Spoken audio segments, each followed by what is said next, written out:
ഒരു കാര്യം ചെയ്യും, ഇത് കയ്യിൽ വെച്ചോ. ഇത് നിനക്ക് ഉപകരിക്കും. ഇത് ആർക്ക് ഉപകരിക്കുമെന്ന് സമയം പറയട്ടെ. ഇത് സേഫായി വെച്ചോ. നിനക്കത് എത്രയും പെട്ടെന്ന് വേണ്ടിവരും. എന്തൊക്കെയാ നീ പറയുന്നത്? Sorry mister Siddharth, chariot group നിങ്ങളുടെ കമ്പനിയുമായുള്ള എല്ലാ ഡീൽസും ക്യാൻസൽ ചെയ്തിരിക്കുന്നു. കൂടാതെ ചെയർമാൻ സാറ് പറഞ്ഞിട്ടുണ്ട് നക്കാപ്പിച്ച ജോലി ചെയ്യുന്ന ആളുകളുമായിട്ട് വർക്ക് ചെയ്യാനാവില്ലെന്ന്. ഇന്ന് ചാരിയറ്റ് ഗ്രൂപ്പ് എല്ലാ കോൺട്രാക്ട്സും ക്യാൻസൽ ചെയ്താൽ അവർ ഒറ്റ രാത്രിക്കുള്ളിൽ റോഡിലാകും. എന്താ നീ പറഞ്ഞ? എന്ത് ധൈര്യം ഉണ്ടെന്ന് നിനക്ക് എന്നോട് ഇങ്ങനെ സംസാരിക്കാൻ? ഇനി മുതൽ നീ എന്തെങ്കിലും പറയുന്നതിനും ചെയ്യുന്നതിനും മുൻപ് ഒന്ന് ആലോചിച്ച് ചെയ്യും. മനസ്സിലായോ? ഷനായ, ഇതെല്ലാം ആ ഗൗതം കാരണമാണെന്നാ എനിക്ക് തോന്നുന്നത്. എന്ത്? അവൻ എന്ത് ചെയ്യാൻ കഴിയും? അവൻ ഇവിടെ ഒരു ജോലി പോലുമില്ല. എങ്കിലും അവന്റെ മനസ്സിന്റെ ഏതോ കോണിൽ സംശയത്തിന്റെ ഒരു വിത്ത് മുളച്ചു തുടങ്ങി. ഇതിന്റെ പിന്നിൽ എന്താണെന്ന് ഞാൻ കണ്ടുപിടിച്ചിരിക്കും. അടുക്കളയിൽ അവൻ പാത്രങ്ങൾ കഴുകുകയായിരുന്നു. കാലക്രമേണ ഗൗതം എല്ലാ രീതിയിലും മാറിക്കൊണ്ടിരുന്നു. പാത്രം കഴുകിക്കൊണ്ടിരിക്കുമ്പോൾ അവനിയുടെ മുഖം അവന്റെ മനസ്സിൽ തെളിഞ്ഞു വന്നു. ഇന്ന് ആദ്യമായി അവനിയുടെ കണ്ണുകളിൽ തനിക്കുള്ള ബഹുമാനം അവൻ കണ്ടു. അതോർത്ത് ചിരിക്കുമ്പോഴാണ് അവന്റെ ഫോൺ റിംഗ് ചെയ്തത്.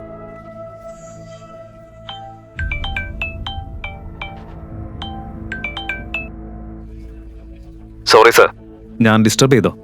അപ്പോയിന്റ്മെന്റ് ലെറ്ററിൽ സാറിന്റെ സൈൻ വേണം. നാളെ എപ്പോഴാ വരുന്നത്? നാളെ രാവിലെ ഞാൻ ഓഫീസിലേക്ക് വരാം. Okay sir. ഈ രാത്രി ആരോടാ സംസാരിക്കുന്നത്? അത് പിന്നെ ആ ക്രെഡിറ്റ് കാർഡിന്റെ ആളുകളാ. ഈ സമയത്തും വിളിച്ച് ബുദ്ധിമുട്ടിക്കുക. ഭയങ്കര ബുദ്ധിമുട്ടാ അവരെ കൊണ്ട്. അടുത്ത ദിവസം രാവിലെ ഗൗതം വീട്ടുപണികൾ വേഗം തീർത്ത് ചാരിയറ്റ് കമ്പനിയിലേക്ക് പുറപ്പെട്ടു. അവനിയോട് മാർക്കറ്റിലേക്ക് പോകുന്നു എന്ന് കള്ളം പറഞ്ഞതിനാൽ അവന് വേഗം തിരികെ വരേണ്ടതുണ്ടായിരുന്നു.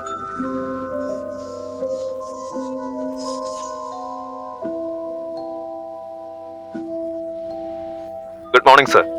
എല്ലാ സീനിയർ എക്സിക്യൂട്ടീവ്സിനെയും കൂട്ടി ഞാനൊരു മീറ്റിംഗ് അറേഞ്ച് ചെയ്തിട്ടുണ്ട് സർ. എപ്പോഴാണ് എത്തുന്നത്? മിസ്റ്റർ അഭിനവ് ഗുപ്ത, ഈ മീറ്റിംഗ് അറേഞ്ച് ചെയ്യാൻ ആരാ പറഞ്ഞത്? ഞാൻ ആരാണെന്ന് ആരും അറിയരുതെന്ന് പറഞ്ഞിട്ടില്ലേ? ഉടൻ മീറ്റിംഗ് ക്യാൻസൽ ചെയ്യ്. സോറി സർ, ഇപ്പൊ തന്നെ ക്യാൻസൽ ചെയ്യും. ടെൻഷൻ അടിക്കണ്ട, നിങ്ങളെ കുറിച്ച് ആരും അറിയാൻ പോകുന്നില്ല. ഗുഡ്. ഞാൻ നിങ്ങളെ നിങ്ങളുടെ ക്യാബിനിൽ കാണാം.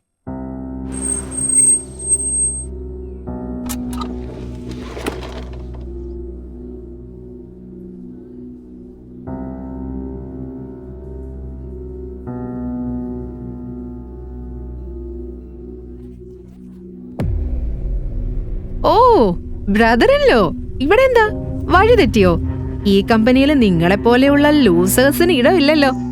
അവന്റെ മുന്നിൽ നിന്നിരുന്നത് മറ്റാരുമല്ല, അവനിയുടെ കസിനായ ഷനായയായിരുന്നു. ചെറുപ്പം മുതൽ പല കാരണങ്ങളാൽ അവനിയെ അവൾക്ക് ഇഷ്ടമല്ലായിരുന്നു. അവനി ചെറുപ്പം മുതൽ സ്മാർട്ടായിരുന്നു, കാണാനും സുന്ദരി. അതായിരുന്നു കാരണം. എന്നാൽ അവനിക്ക് ഗൗതമിനെ പോലെ ഒരു യൂസ്ലെസ് ആയ ഭർത്താവിനെ കിട്ടിയതിൽ അവിടെ കൂടുതൽ സന്തോഷിച്ചത് ഷനായയായിരുന്നു. ഒരു മിനിറ്റ്. കുറച്ചു ദിവസങ്ങൾക്കകം ഷനായയുടെ വിവാഹം നഗരത്തിലെ ഏറ്റവും സമ്പന്നനായ രഘുവീർ പണ്ഡിറ്റിന്റെ ഏക മകൻ സിദ്ധാർത്ഥുമായി നടക്കാനിരിക്കുകയായിരുന്നു. രഘുവീർ ചാരിയറ്റ് ഗ്രൂപ്പുമായി ബിസിനസ് ചെയ്യുന്ന ആളായിരുന്നു. ചാരിയറ്റ് ഗ്രൂപ്പ് കൊണ്ടാണ് അവന് ജോധ്പൂരിൽ വലിയ സ്വാധീനവും പ്രശസ്തിയും ലഭിച്ചത്. ഈ സ്വാധീനവും പ്രശസ്തിയും കണ്ടാണ് അവനിയുടെ മുത്തശ്ശി ഗായത്രി ദേവി തന്റെ കൊച്ചുമകൾ ഷനായയുടെ വിവാഹം സിദ്ധാർത്ഥുമായി നിശ്ചയിച്ചത്. പതിവ് പോലെ ഷനായയുടെ പരിഹാസങ്ങൾ ഗൗതം ശാന്തമായി കേട്ടുനിന്നു. ശരി, എന്താ നീ പറയാൻ പോകുന്നത്? ഞങ്ങളെപ്പോലുള്ളവരുടെ മുന്നിൽ നിൽക്കാൻ പോലും നിനക്ക് സ്റ്റാറ്റസ് ഇല്ല. ഞങ്ങൾ ശേഖരങ്ങളുടെ ഇൻവിറ്റേഷൻ കാർഡ് കൊടുക്കാനാ വന്നത്. വേണമെങ്കിൽ നിനക്കും വിവാഹത്തിന് വരാം. നിനക്കായിട്ടെ ഒരു വെയിറ്റർ ജോലി റിസർവ് ചെയ്ത് വെക്കാം. നിന്റെ വിവാഹത്തിൽ വെയിറ്റർ ആവാൻ എനിക്ക് ഒരു താല്പര്യമില്ല. ഗൗതമിന്റെ സാദാ വേഷം കണ്ട സിദ്ധാർത്ഥ് ഉള്ളിൽ ചിരിച്ചു. പക്ഷേ ഈ ലളിതമായ വേഷത്തിനകത്ത് നിൽക്കുന്നത് ചാരിയറ്റ് ഗ്രൂപ്പിന്റെ ഉടമ തന്നെയാണെന്ന് അവൻ അറിയില്ലായിരുന്നു.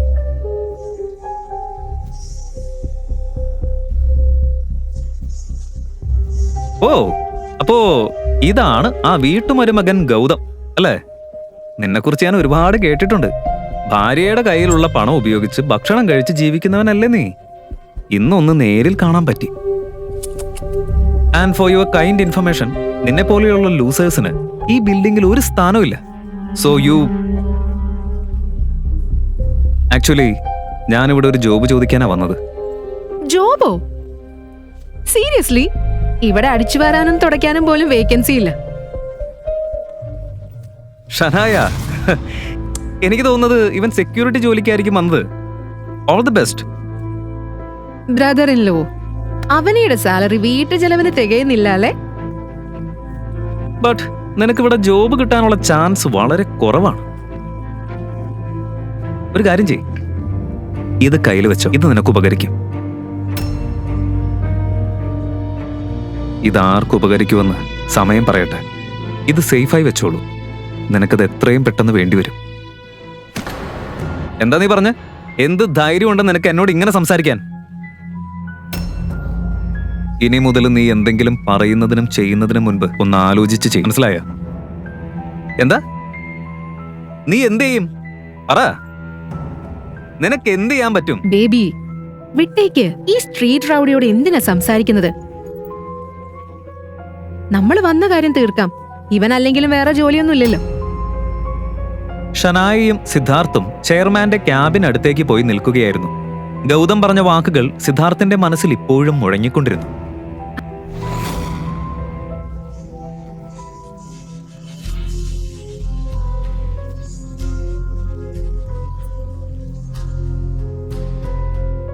അത് വിട് ബേബി. ഇപ്പോഴും ആ വീട്ടുവേലക്കാരനെ കുറിച്ച് ആലോചിക്കുകയാണോ? ഷനായ, അവൻ തെറ്റായ ആളോടാ കളിച്ചിരിക്കുന്നത്. മറുവശത്ത് ഗൗതം നേരെ അഭിനവ് ഗുപ്തയുടെ ക്യാബിനിലേക്ക് നടന്നു. Please come sir. Thank you so much Abhinav Gupta.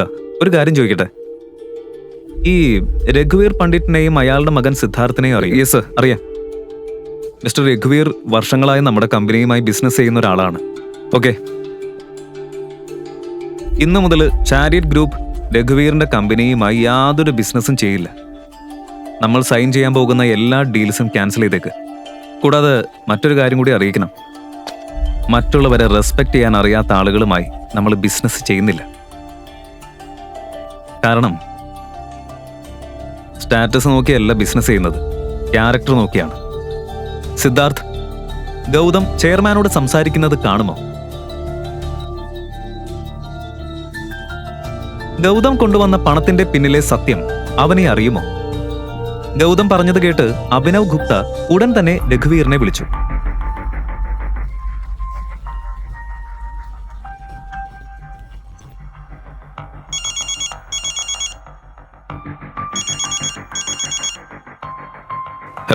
Hello mister രഘുവീർ, ഞാൻ അഭിനവ് ഗുപ്ത, ചാരിയറ്റ് ഗ്രൂപ്പിന്റെ പുതിയ ചെയർമാനാണ് സംസാരിക്കുന്നത്.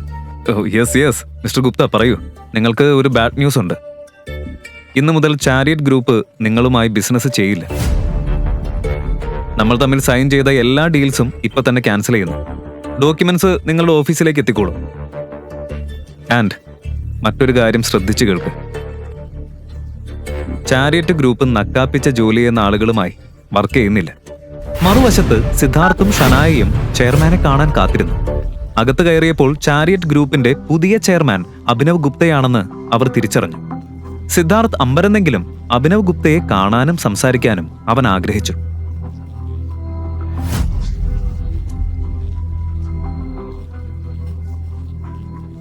ഇനിയും എത്ര നേരം കാത്തിരിക്കണം? ചെയർമാൻ സാറിനെ വിളിക്കൂ. എന്റെ പേര് സിദ്ധാർത്ഥ് പണ്ഡിറ്റ്. അയാൾ എന്നെ കുറിച്ച് കേട്ടിട്ടുണ്ടാവും. Yes sir. Okay sir, okay. Abhinav ഗുപ്തയോട് സംസാരിച്ച ശേഷം റിസപ്ഷനിസ്റ്റ് സെക്യൂരിറ്റിയെ വിളിച്ചു. ഹലോ സെക്യൂരിറ്റി, ചെയർമാൻ സാറിന്റെ ക്യാബിനിലേക്ക് ഉടൻ വരൂ. ചെയർമാൻ എന്ന വാക്ക് കേട്ടതും സെക്യൂരിറ്റി ഗാർഡ് ഗണ്ണെടുത്ത് ഓടിയെത്തി. എന്താണ് നടക്കുന്നതെന്ന് സിദ്ധാർത്ഥിനും ഷനായയ്ക്കും മനസ്സിലാകുന്നതിന് മുൻപ് ആംഡ് ഗാർഡ് അവരുടെ മുന്നിൽ നിന്നു. ഹലോ, നിനക്ക് ബുദ്ധിയില്ലേ? എന്താ ഈ ചെയ്യുന്നത്? Sorry mister Siddharth, chariot group നിങ്ങളുടെ കമ്പനിയുമായുള്ള എല്ലാ ഡീൽസും ക്യാൻസൽ ചെയ്തിരിക്കുന്നു. കൂടാതെ ചെയർമാൻ സാർ പറഞ്ഞിട്ടുണ്ട് നക്കാപ്പിച്ച ജോലി ചെയ്യുന്ന ആളുകളുമായിട്ട് വർക്ക് ചെയ്യാനാവില്ലെന്ന്. എന്തൊക്കെയാ നീ പറയുന്നത്? ഇന്ന് ചാരിയറ്റ് ഗ്രൂപ്പ് എല്ലാ കോൺട്രാക്ട്സും ക്യാൻസൽ ചെയ്താൽ അവർ ഒറ്റ രാത്രിക്കുള്ളിൽ റോഡിലാകും.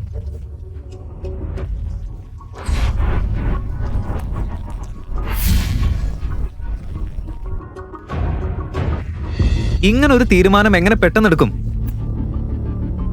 സാർ എവിടെയാ? എനിക്കൊന്ന് കാണണം. സെക്യൂരിറ്റി, സെക്യൂരിറ്റി, ഇവരെ രണ്ടുപേരെയും ഉടൻ ഇവിടുന്ന് പുറത്തേക്ക് കൊണ്ടുപോകും. ഗാർഡ് സിദ്ധാർത്ഥിന്റെ കൈ മുറുകെ തിരിച്ച് അവനെ കുത്തി നിർത്തി. വേദന കൊണ്ട് സിദ്ധാർത്ഥ് നിലവിളിച്ചു, വിടു വിട്. അത് കണ്ട ഷനായ ഓടി വന്ന് അവനെ രക്ഷിക്കാൻ ശ്രമിച്ചു. പ്ലീസ് പ്ലീസ് പ്ലീസ്, ഇങ്ങനെ ചെയ്യരുത്, ഞങ്ങൾ പോവാം.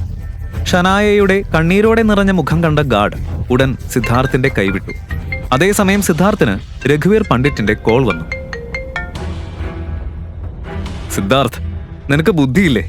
നീ എന്തിനാ ചാരിറ്റി ഗ്രൂപ്പിലേക്ക് പോയത്? അവരെല്ലാ ഡീൽസും ക്യാൻസൽ ചെയ്തു. നീ അവിടെ വെഡ്ഡിംഗ് കാർഡ് കൊടുക്കാനാണോ പോയത്, അല്ലെങ്കിൽ പ്രശ്നം ഉണ്ടാക്കാനോ? ഡാഡ്, ഞാനൊന്നും ചെയ്തില്ല.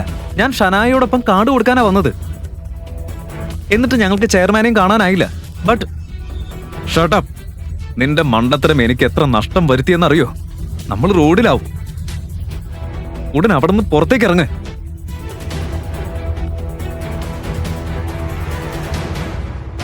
കമോൺ സർ, പുറത്തേക്ക് വരൂ.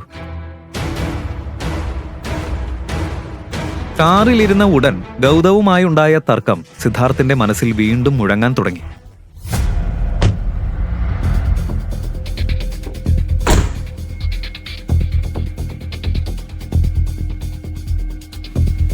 ഷനായ, ഇതെല്ലാം ആ ഗൗതം കാരണമാണെന്നാ എനിക്ക് തോന്നുന്നത്. എന്ത്? അവൻ എന്ത് ചെയ്യാൻ കഴിയും? അവൻ ഇവിടെ ഒരു ജോലി പോലുമില്ല. എങ്കിലും അവന്റെ മനസ്സിന്റെ ഏതോ കോണിൽ സംശയത്തിന്റെ ഒരു വിത്ത് മുളച്ചു തുടങ്ങി.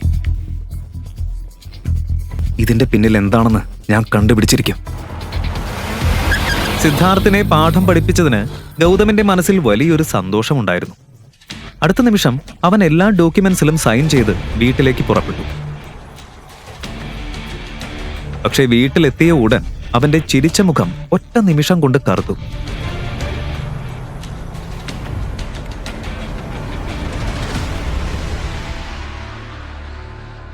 അവനയുടെ മുത്തശ്ശിയായ ഗായത്രി ദേവി സോഫയിൽ ഇരിക്കുകയായിരുന്നു. അവരുടെ ഉയർത്തിപ്പിടിച്ച മൂക്ക് നോക്കിയാൽ തന്നെ അവനയുടെ ചെറിയ വീട്ടിലേക്ക് വരാൻ അവർക്കിഷ്ടമില്ല എന്ന് മനസ്സിലാകുമായിരുന്നു. അനിൽ അഗർവാൾ മാൻഷൻ വിട്ടതു മുതൽ ഗായത്രി ദേവി ഒരിക്കലും ഈ വീട്ടിൽ കാൽ വെച്ചിട്ടില്ല. ഇന്ന് പെട്ടെന്ന് അവർ സോഫയിൽ ഇരിക്കുന്നത് കണ്ടപ്പോൾ ഗൗതമന്റെ മനസ്സ് ചോദ്യങ്ങളാൽ നിറഞ്ഞു. അടുത്ത നിമിഷം അവൻ മുന്നോട്ട് വന്ന് ഗായത്രി ദേവിയുടെ കാലിൽ തൊടാൻ ശ്രമിച്ചു. ഗൗതമനെ കണ്ട ഉടൻ ഗായത്രി ദേവി മുഖം തിരിച്ചു. കാരണം അവർക്ക് ഗൗതമനെ ഒട്ടും ഇഷ്ടമല്ലായിരുന്നു. ഹാളിൽ ഒരു അസ്വസ്ഥമായ നിശബ്ദത നിറഞ്ഞു.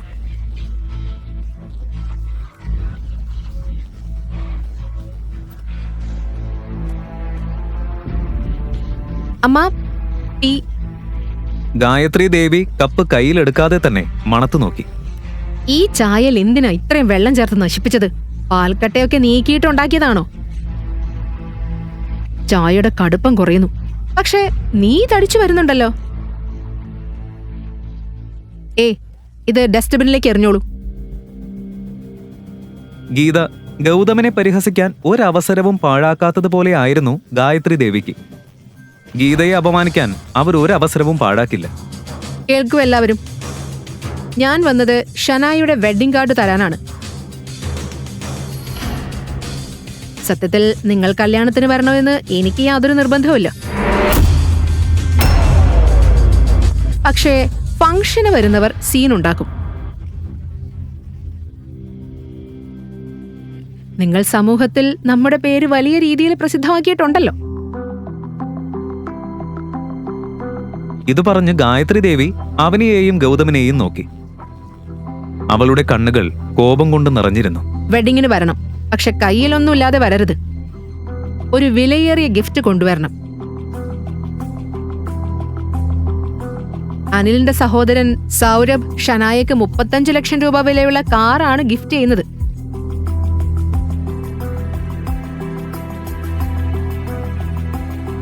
അത്ര വലിയ കാറ് നിങ്ങൾക്ക് കഴിയില്ലെന്നറിയാം. എങ്കിലും 5 ലക്ഷം രൂപ വിലയുള്ള ഒരു നെക്ലേസ് എങ്കിലും കൊണ്ടുവരണം. ഇത് കേട്ട് അവന് ഞെട്ടി. കാരണം വീട്ടിലെ മുഴുവൻ സേവിങ്സും അവൾ ഗൗതമന്റെ ഫ്രണ്ടിന് കൊടുത്തിരുന്നു. ഇല്ല മുത്തശ്ശി, 5 ലക്ഷം രൂപ വളരെ കൂടുതലാ. അത്ര വിലയേറിയ ഗിഫ്റ്റ് കൊണ്ടുവരാൻ ഞങ്ങൾക്ക് കഴിയില്ല. അതെ അമ്മ, നോക്ക്, ഇവിടെ വീട്ടിൽ ഒരു സേവിങ്സും ഇല്ല. ഇങ്ങനെ വില കൂടിയ ഗിഫ്റ്റ് ഞങ്ങൾ എങ്ങനെ കൊണ്ടുവരും? നിങ്ങളുടെ കിഡ്നിയോ അല്ലെങ്കിൽ ഈ വീട് വിറ്റാലും മതി, അതൊന്നും എനിക്കറിയണ്ട. പക്ഷേ ഗിഫ്റ്റ് കുറഞ്ഞത് 5 ലക്ഷം രൂപയെങ്കിലും വേണം. ഗായത്രി ദേവിയുടെ കോപഭരിതമായ ശബ്ദം കേട്ട് എല്ലാവരും തമ്മിൽ നോക്കി നിന്നു. പറയാനുള്ളത് പറഞ്ഞു തീർത്ത് അവർ കോപത്തോടെ വീട്ടിൽ നിന്ന് പുറത്തേക്ക് പോയി. 5 ലക്ഷം എന്നത് 5 രൂപ പോലെ പറയുന്നു. ഷനായുടെ വെഡിങ്ങിന് ഇത്രയും ഒരുക്കോ? അവനിയുടെ വെഡിങ് സമയത്ത് ഇവർക്ക് എന്തായിരുന്നു? മോം, അവനി, ഞാൻ നിന്റെ വെഡിങ്ങിന് വന്ന ഓരോ എൻവലപ്പും തുറന്നു നോക്കിയതാ. ഒരാളും 500-ൽ കൂടുതൽ ഇട്ടിരുന്നില്ല. എല്ലാവരും വന്ന് ഫ്രീ ആയിട്ട് ഫുഡ് കഴിച്ചു പോയി. ഇപ്പൊ ഷനായുടെ വെഡിങ്ങിന് 5 ലക്ഷം ഗിഫ്റ്റ്, 35 ലക്ഷം രൂപയുടെ കാർ. എന്തൊക്കെയാ പറയുന്നത്? എന്താ ഈ ഡ്രാമ ദൈവത്തിനറിയാം. അതേ ഗീത, പക്ഷേ അമ്മ പറഞ്ഞ കൊടുക്കേണ്ടി വരും. എന്താ കൊടുക്കേണ്ടത്? നിങ്ങൾക്ക് ബുദ്ധിയുണ്ടോ? അല്ലെങ്കിൽ തലായണയ്ക്കടിയിൽ വെച്ചിട്ടുണ്ടോ ഇത്രയും പണം? ഇപ്പൊ തന്നെ നിങ്ങൾ കാരണം 27 ലക്ഷം രൂപ കടമുണ്ട്. ഇത്രയും വിലയേറിയ ഗിഫ്റ്റ് എവിടെ നിന്ന് കൊടുക്കാനാ? അമ്മ എത്ര ദേഷ്യത്തിലാണെന്ന് കണ്ടില്ലേ? ഒരു കാര്യം ചെയ്യാം, ഈ വീട് പണയം വെക്കാം. അയ്യോ, അത് വെച്ച് നെക്ലസും വാങ്ങാം. ബാക്കി പണം ഗൗതമിന്റെ ഫ്രണ്ടിനും കൊടുക്കാം. എന്താ നിങ്ങൾ ഇവിടെ ഇരുന്ന് സംസാരിക്കുന്നത്? ഷനായുടെ വെഡിങ്ങിന് എക്സ്പെൻസീവ് ഗിഫ്റ്റ് കൊടുക്കാൻ വീട് പണയം വെക്കാനോ? അതെ, മുത്തശ്ശിയുടെ വ്യാജാഭിമാനത്തിന് വേണ്ടിയാണോ? പിന്നെ നമ്മൾ എവിടെ താമസിക്കും? റോഡിലോ? ഇത് പറഞ്ഞ് ഗീത കോപത്തോടെ അനിലിനെയും ഗൗതമിനെയും നോക്കി. അവനി, എന്റെ കയ്യിൽ കുറച്ച് പണമുണ്ട്. നമുക്ക് ഒരു ചീപ്പ് നെക്ലേസ് വാങ്ങാം. ശരി മോം, മാർക്കറ്റില് ഡെലിക്കേറ്റ് ആൻഡ് ക്ലാസി ഡിസൈൻസ് ഉണ്ടാകും.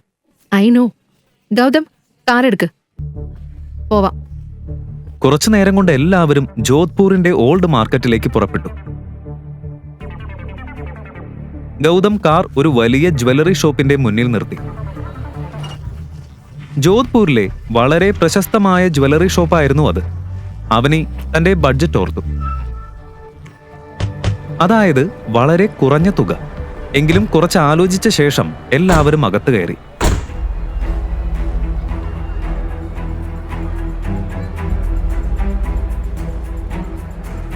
ഏയ് ബ്രദർ, വേഗം, കസ്റ്റമേഴ്സ് വരാനുള്ള സമയമായി.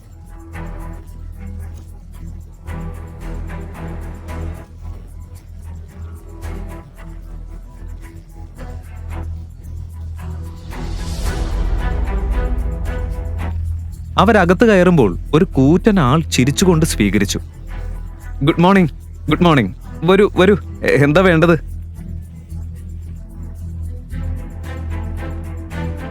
ഒരു നെക്ലേസും മാച്ചിങ് ഇയറിംഗ്സും നോക്കണം.